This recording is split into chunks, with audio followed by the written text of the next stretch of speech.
यह अवतरण यशोधरा महाकाव्य से लिया गया है। रचयिता मैथिलीशरण गुप्त हैं। BA पार्ट 3 हिंदी साहित्य से उद्धृत है। कवि मैथिलीशरण गुप्त कहते हैं कि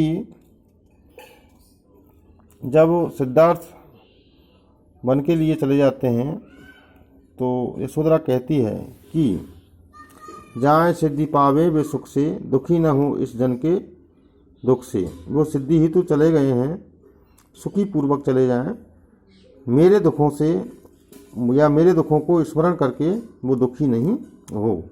उपालंब दूँ मैं किस मुख से, आज अधिक वे बातें।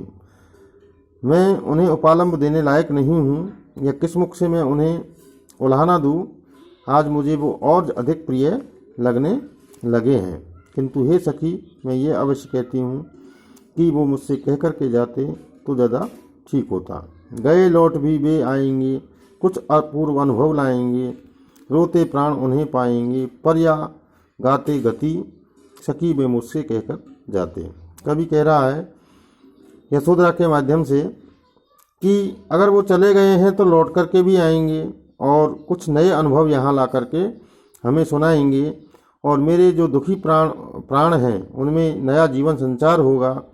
और गाते गाते हे सखी वे मुझसे कह कर के जाते तो मुझे इतनी पीड़ा नहीं होती। अगली पंक्तियों में कवि ने कहा है कि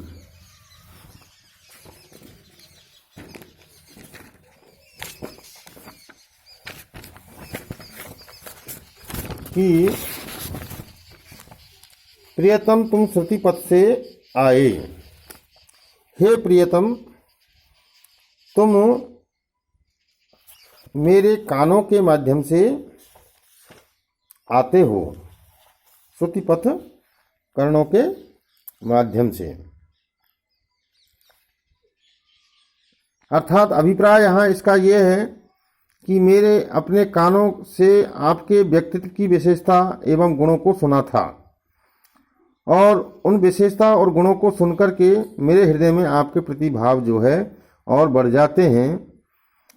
तुम्हें हृदय में रखकर मैंने अधर कपाट लगाए।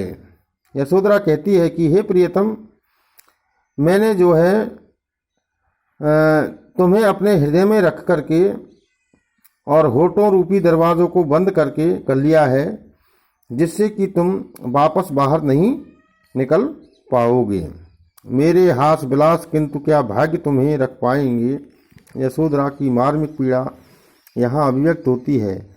यशोधरा कहती है कि मेरे समस्त आनंद सुख देने का प्रयास आपको किया, किंतु वे भरपूर नहीं थे और स्वाभाविक विलास भी नहीं था। इसी कारण से मेरा ये दुर्भाग्य है कि आप मुझे छोड़ करके चले गए। दृष्टि मार्ग से निकल गए वे तुम रस में मन भाए। यशोधरा कहती है कि तुम जो है जीवन की विडंबना ही रही कि तुम उस दृष्टिपात से निकल गए, मेरी नज़रों से जो है ओझल हो गए हो।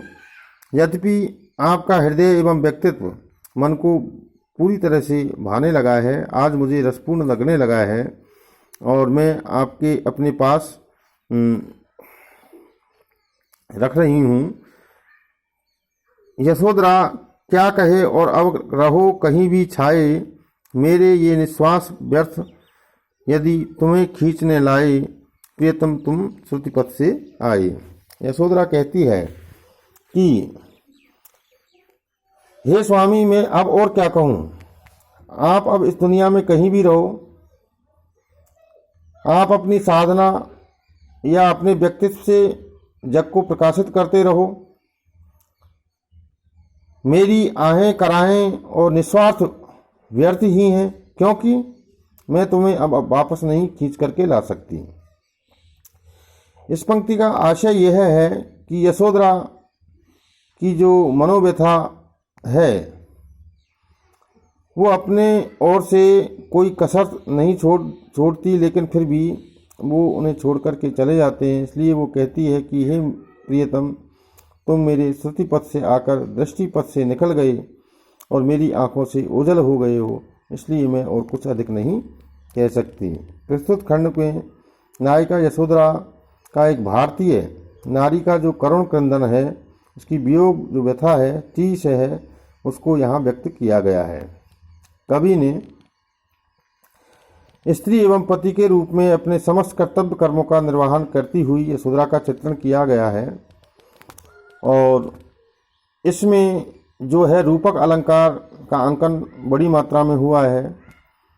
संस्कृत में परिमार्जित भाषा का प्रयोग यहाँ किया गया है।